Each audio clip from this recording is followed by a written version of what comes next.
People on the internet have a lot of questions about schizophrenia. I do my best as an advocate to answer all these questions, so I thought today I would answer some of the most Googled questions about my diagnosis. This awareness video is sponsored by Johnson & Johnson. I saw another creator do this and I thought this was a really interesting idea because I get a lot of questions about my schizophrenia, but I also want to know, what are people asking Google? So let's go ahead and get started.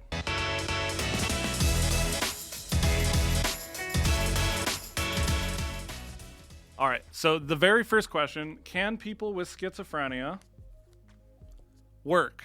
So if you guys have been following me for a while, you know that I live with schizophrenia and I've talked for years about my different jobs and all the workplaces I've been in and how to function day to day as a person living with schizophrenia in a traditional workplace. But a majority of people with schizophrenia aren't able to work, either due to the severity of their illness or workplaces not willing to accommodate them. But the last study I saw said roughly 90% of people with schizophrenia were unable to work. So this is largely why I wrote my book. So if you guys don't know, I wrote a book about mental health and mental illness in the workplace. It's called Minds Over Meetings. It's available on Amazon, Barnes & Noble, and mostly what I talk about is how I learned not only to work, but to be able to ask for reasonable accommodations, to be able to function in the workplace, to be able to avoid burnout, how to have conversations with HR and my managers. With the right access to medication and treatment, people with schizophrenia can do anything, including work. All right, on to the next question. Can people with schizophrenia drive? I actually made a joke about this on another video I did. It's a really good question. I'm allowed to drive, but he's not, because he's a little crazy. So this is going to be more about the individual person, less about the diagnosis. A lot of people with my diagnosis are unable to drive. I didn't drive for many years because I was afraid of hurting someone behind the wheel. And early on in my diagnosis, I was still very symptomatic. And someone who's hallucinating probably shouldn't be driving. So I chose not to drive, although it was really hard living in rural Wisconsin without a car, but I knew that was the safest option. And it sounds like a lot of people I know that are schizophrenia advocates also choose not to drive. But once again, there are people living independently with this diagnosis who are able to drive. It really just depends on the person, their level of treatment, medication, and care. On to number 3. Can people with schizophrenia live a normal life? I think this says a lot that this is the third most Googled question about my diagnosis. And I'm going to be honest with you guys, this is a fair question in my opinion. When I was first diagnosed, I didn't think it was possible to live a normal life. The only representation I had ever seen of schizophrenia was movies, TV shows, and media, which unfortunately only portrayed people with schizophrenia as either dangerous or locked away in a psychiatric facility foaming at the mouth in a straitjacket. And honestly, like watching TV shows and movies, that's what I saw. And even my own mom, who's diagnosed with schizophrenia, went so long undiagnosed, it had a lot of irreversible cognitive damage. She's unable to work. She lives a fairly normal life now, but when she was first diagnosed, she really didn't.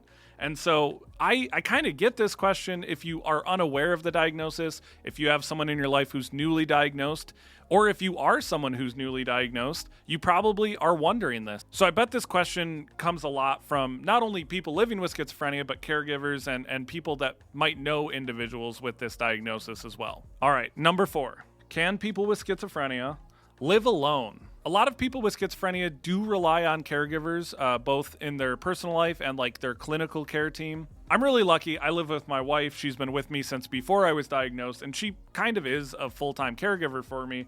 At this point in my life, with the stability I have, I definitely could be living independently. I have my own income. I'm med compliant. I do work. I do drive. So I could live independently. And I do know several advocates who are living on their own. I will say it does seem like a majority of the advocates I know and the peers I know are living with friends or family members or living with a loved one, a spouse. So yes, people can live independently with this diagnosis. However, it does help tremendously to be able to have someone to rely on just for reality checking, medication reminders, stuff like that. I rely heavily on my wife, even though I am largely independent now, and I think it doesn't hurt to have someone you can rely on, even if they don't necessarily live with you, but someone you can communicate with, a peer, a caregiver, something like that. So the answer is yes, but once again, it comes down to the individual person. All right, next question. Can people with schizophrenia have kids? A lot of people know that me and my wife decided not to have kids, and my schizophrenia diagnosis did play a role in that decision. I want to be clear that that was not the only reason. A lot of people with schizophrenia have kids and are diagnosed later in life. That was the case for my mom.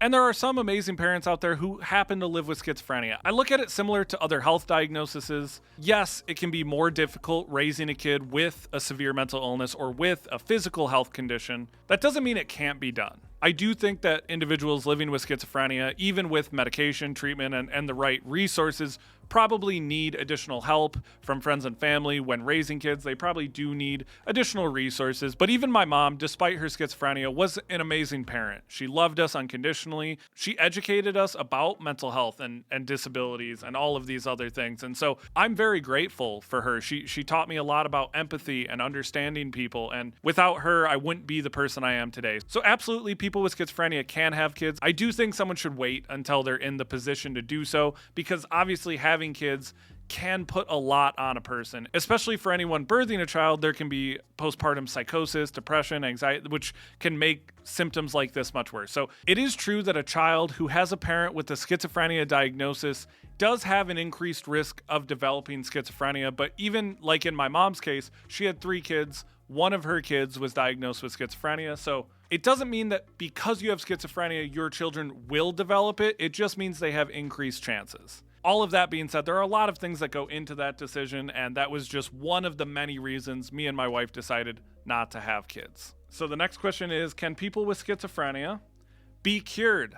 This is a question I get a lot, and unfortunately, schizophrenia is a lifelong illness. So people diagnosed with schizophrenia like me do kind of have to come to terms with the fact that I will live with this illness forever, and that's a hard thing to accept. That also means that I had to accept that I will likely have to take medication for the rest of my life. This used to be really upsetting to me. It used to be really frustrating. But honestly, now I kind of just look at it like a health condition. It's a health condition that I unfortunately have that needs to be treated. So I take my medication. I do everything I need to try to prevent increased symptoms and try to prevent breakthrough symptoms. But it is something that I'll likely have for my entire life. The next question is, can people with schizophrenia smoke weed? It's interesting that this is one of the top questions about schizophrenia. A doctor or psychiatrist is always going to tell you to avoid not only marijuana, but any mind-altering drugs or substances, because a person living with schizophrenia can still experience episodes based on life events or things going on. And so things like drugs or alcohol are not recommended for people not only living with schizophrenia, but on antipsychotic medication. This has become a really popular conversation, especially now in states where marijuana is legal. My advice is always the same. Talk to your doctor, talk to your psychiatrist. Most doctors and psychiatrists are going to advise against it. Next question, can people with schizophrenia join the military? The answer is no. As far as I know, the answer is no.